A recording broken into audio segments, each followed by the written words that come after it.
Sacré gâteau basque. Avant de plonger dans l'univers d'Edith Piaf, autre série cette semaine.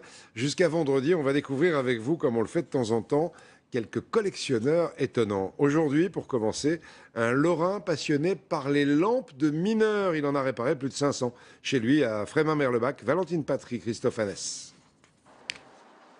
Elle scintille comme pour mettre en lumière ce qui s'est passé autrefois à 1 kilomètre sous terre. Le trésor de Michel Weiner, ce sont ces 500 lampes de mineurs qu'il collectionne depuis 25 ans.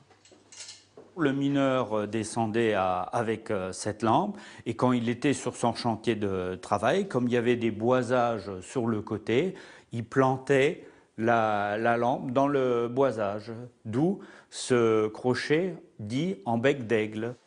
Sa collection unique va des lanternes de 1870 à celles électriques, car les lampes des mineurs ont beaucoup évolué et se sont adaptées à la profondeur des puits.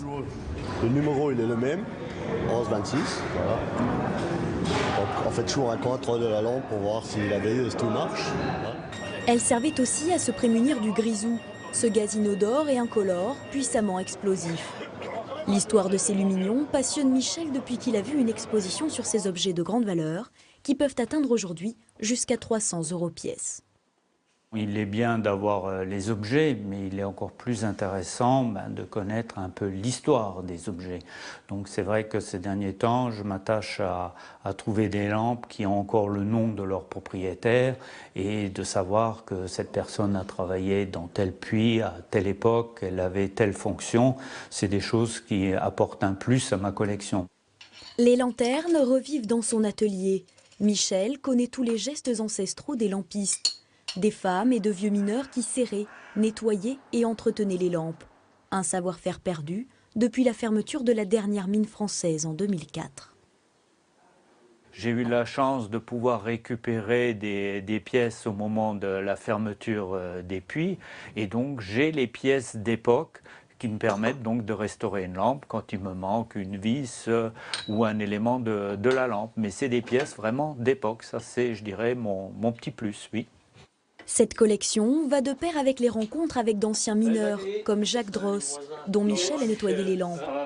Cet objet a été le fidèle compagnon de Jacques durant chacune de ses descentes au puits. Et on nous nommait même les kamikazes. C'est notre ange gardien de la mine.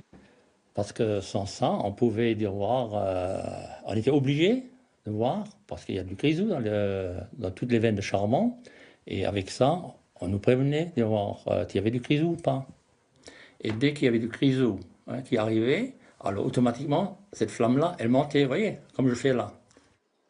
Cette collection vivante, Michel voudrait qu'elle soit bientôt exposée dans un musée, afin que ces 500 lampes fassent ressurgir notre passé souterrain. Toute la mémoire de la mine dans cette belle collection. Demain, autre chose, un collectionneur de matériel agricole. Et puis bien sûr, on en arrive à cet hommage qu'on a voulu rendre toute la semaine à